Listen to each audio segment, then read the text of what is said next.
Salam berjumpa kembali Bapak Ibu, saudara-saudari yang terkasih.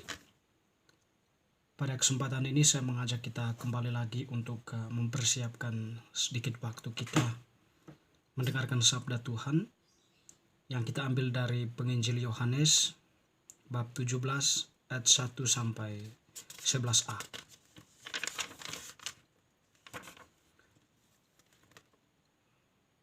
Bapa, permuliakanlah anakmu.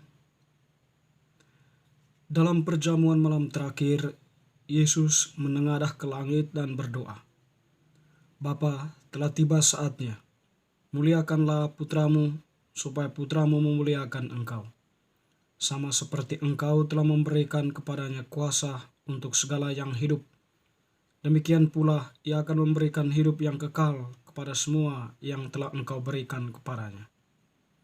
Inilah hidup yang kekal, yaitu bahwa mereka mengenal engkau satu-satunya Allah yang benar, dan mengenal Yesus Kristus yang telah engkau utus. Aku telah memuliakan engkau di bumi dengan menyelesaikan pekerjaan yang engkau berikan kepadaku untuk aku lakukan. Sekarang ya Bapa, muliakanlah aku di hadiratmu sendiri dengan kemuliaan yang aku miliki di hadiratmu sebelum dunia ada.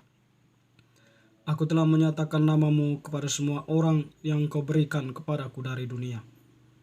Mereka itu milikmu, dan engkau telah memberikan mereka kepadaku, dan mereka telah menuruti firman-Mu.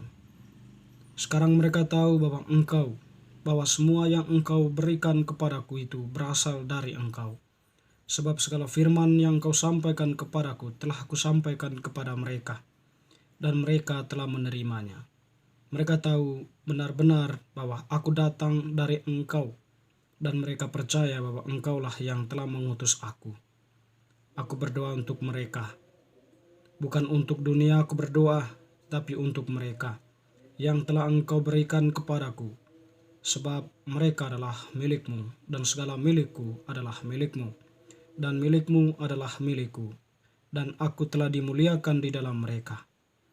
Aku tidak lagi ada di dalam dunia, tetapi mereka masih ada di dalam dunia, dan aku datang kepadamu."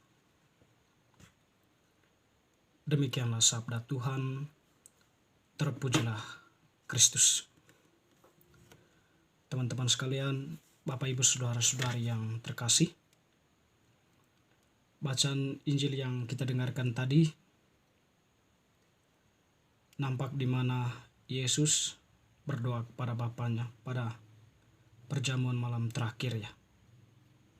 "Bapa, telah tiba saatnya. Muliakanlah putramu, supaya putramu memuliakan engkau." Ke dalam perjamuan itu, Yesus berdoa kepada Bapanya untuk memuliakan dirinya, supaya Yesus memuliakan Bapa. Namun hal ini tidak berarti bahwa Yesus dan Bapa itu terdapat sebuah jarak ya, tetapi hendak menunjukkan kepada dunia bagaimana ketaatan Yesus itu ya, sebagai manusia yang sempurna, sungguh-sungguh ditunjukkan ketaatannya kepada Bapa. Dia mengajarkan apa yang disampaikan oleh Bapa. Dia melakukan apa yang dikehendaki oleh Bapa. Sehingga di situ Yesus itu sungguh-sungguh tampil sebagai manusia yang sempurna, yang taat, sehingga kemuliaan Bapa itu pun bisa dikenal oleh banyak orang. Ajaran Bapa itu diterima, dan banyak orang yang percaya kepadanya, percaya kepada Yesus bahwa Bapa yang telah mengutusnya. Dengan demikian, Yesus itu telah memuliakan Bapanya, dan di sini pun Yesus tentunya dimuliakan oleh Bapanya. Dan teman-teman saudara-saudari yang terkasih,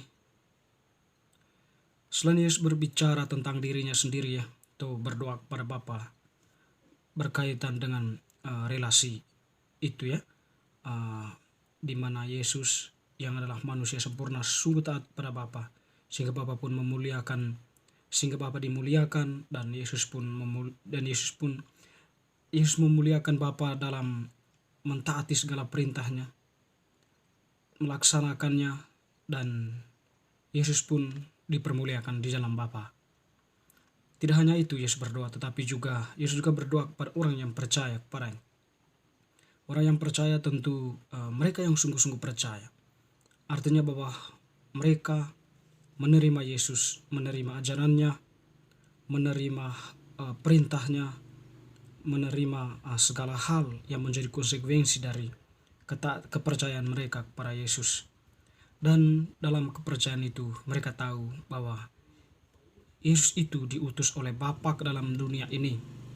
Dan segala sesuatu yang Yesus miliki adalah milik Bapa. Dan segala sesuatu yang diajarkan oleh Yesus adalah dari Bapa. Dan tindakan-tindakan Yesus pun dikehendaki oleh Bapa. Mereka percaya akan semua hal itu. Singkat kata bahwa orang yang percaya kepada Yesus, mereka yang percaya kepadanya, pengikutnya itu percaya dengan sungguh bahwa Yesus itu adalah anak Allah, Allah Putra yang menjelma menjadi manusia di dalam rahim Bunda Maria. Teman-teman saudara-saudari yang terkasih, pada akhir dari bacaan tadi Yesus mengatakan, "Aku tidak lagi ada di dalam dunia, tetapi mereka masih ada di dalam dunia, dan aku datang kepadamu." Artinya Yesus kemudian tentu dia akan meninggalkan dunia ini, kembali kepada kealahannya, atau kembali kepada Bapa, bersatu dengan Bapa. Tetapi yang kemudian dinantikan oleh umat beriman akan kepergian Yesus itu adalah Roh Penghibur yang dijanjikan oleh Tuhan kita. Dan oleh karena itulah maka gereja saat ini mulai pada tanggal 19 kemarin berdoa novena pada Roh Kudus ya, dengan novena Pentakosta, memohonkan turunnya Roh Kudus ya. Kalau dalam konteks waktu itu para rasul bersama Bunda Maria berdoa kepada Allah agar Roh Kudus itu, Roh Penghibur itu dicurahkan atas mereka. Dan memang pada hari Pentakosta Roh Kudus itu pun turun, atau pada hari yang ke-50 dari kebangkitan Yesus ya. Roh Kudus itu turun atas para rasul.